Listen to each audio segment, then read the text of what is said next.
In this video, we will outline the events leading up to the Trump shooting. Bullets zipping by Donald Trump's head. The police spotting the shooter 90 minutes before the shooting, but losing sight of him. A disastrous decision to allow Trump on stage. And an unsung hero firing and hitting the shooter before the Secret Service snipers did. I will provide the timeline of events for all of that and more. And show it because nobody would believe it. You know, the other day Biden was saying 20-year-old Thomas Matthew Crooks leaves his home at Milford Drive, Bethel Park, where he lives with his parents, and drives towards a Home Depot store. The drive takes him just 5 minutes.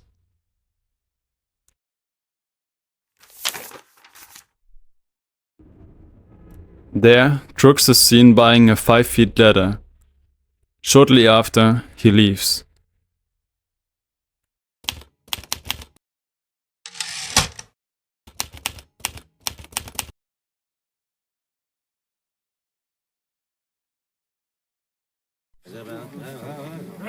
"60 to 70 local police officers get briefed by command on their security assignments for the Butler rally. The Secret Service is not present during this briefing. They receive a separate briefing.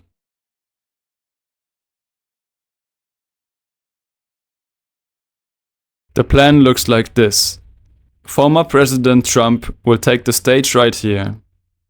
The audience will be seated on 3 bleachers behind Trump, and some will stand in front. The red area directly behind and in front of Trump will be fenced.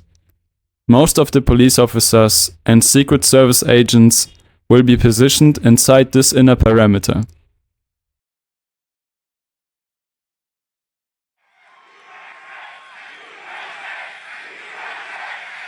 Two Secret Service sniper teams will take position on top of these 2 barns behind Trump.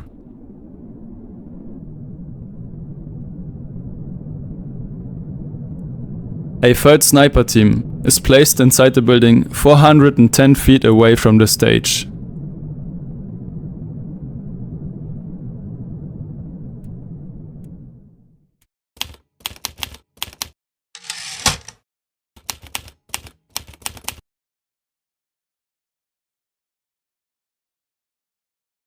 Crooks is seen at the Allegheny Arms and Gun Works 4 hours before the shooting. He reportedly buys 50 rounds of ammunition and leaves.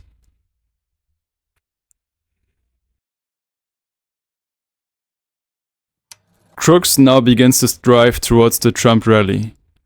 The drive will take him just about 1 hour.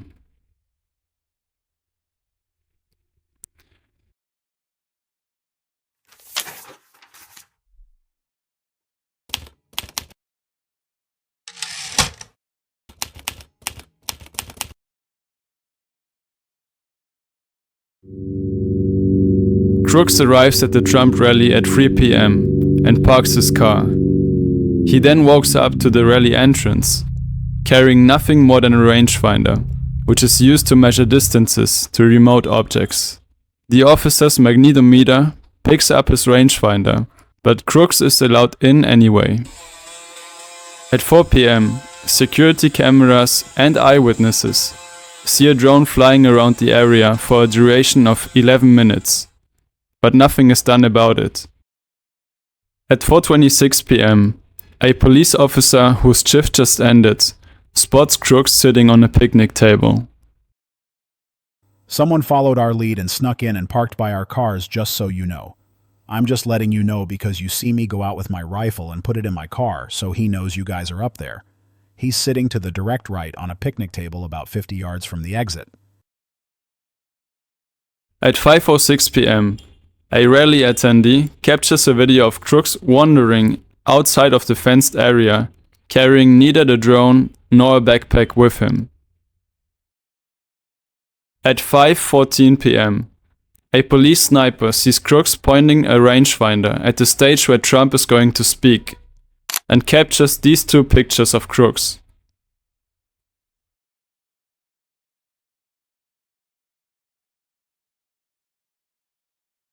At 5:28 p.m., a woman captures a video of a big crowd of attendees cheering loudly, awaiting the arrival of Trump. At 5:33 p.m., Trump's motorcade arrives at the rally. He's in one of those vehicles. There he is. We don't know which one, but we know he's there.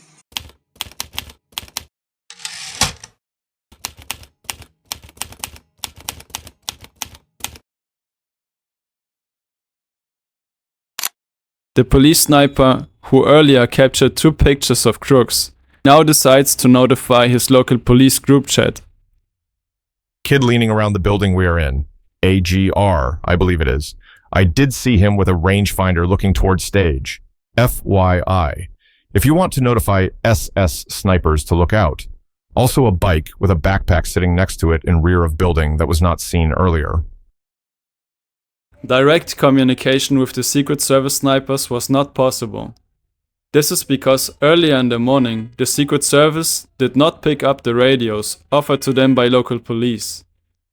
At 5:51 p.m., the SS snipers did eventually get notified about Crooks being a potential threat, but only after a delay of 13 minutes.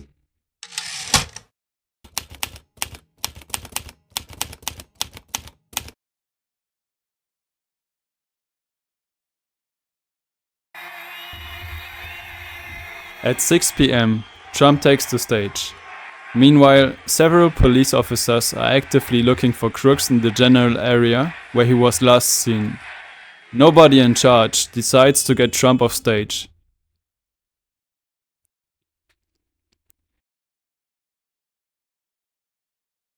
At 6:05 p.m., local police sniper Greg Nickel spots Crooks near a picnic table and decides to abandon his sniper nest to follow Crooks.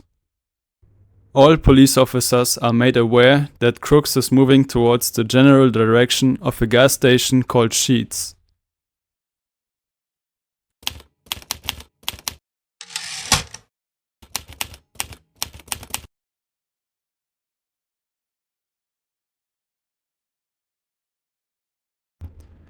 Greg Nickel steps outside the building, but Crooks is nowhere to be seen.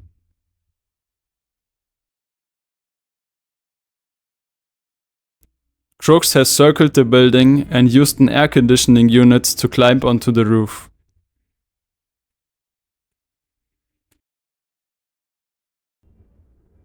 Police and rallygoers see Crooks running on top a roof with direct line of sight of Donald Trump.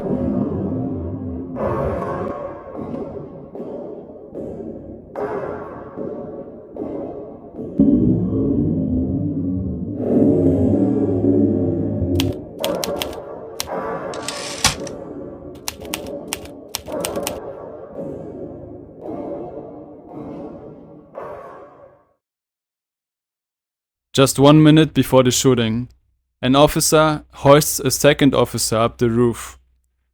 There he sees the gunman, and Crooks turns his rifle towards the officer. The officer lets go of his grip and falls down onto the ground.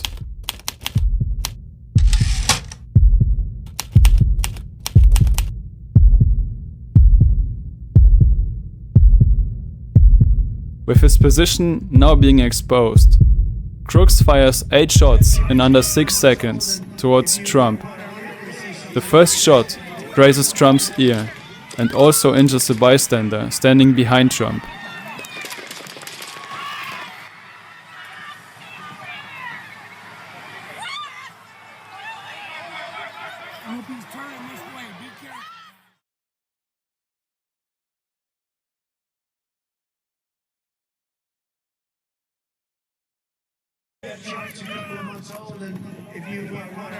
The second bullet tragically hits 50-year-old family father and firefighter Cory Comparatore in the back of his head. The third bullet hits a third bystander standing behind Trump, injuring him. At this point, Trump ducks and Secret Service agents rush to protect the former president. A fourth shot hits a hydraulic boom lift.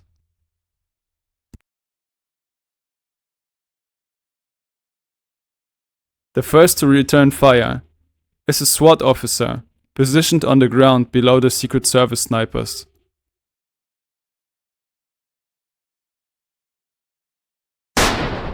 He hits Crooks' rifle stock and frags Crooks' face, neck and shoulder area, from the stock breaking apart.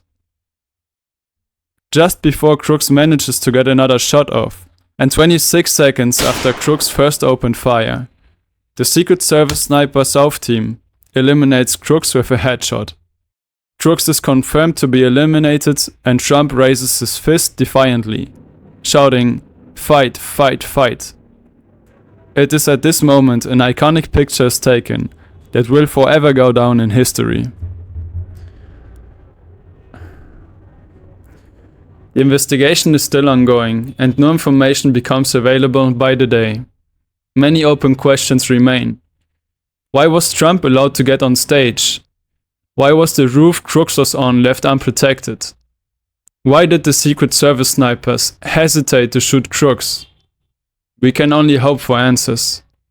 But do not worry, the government will surely provide those answers to us. Because governments never lie or deceive.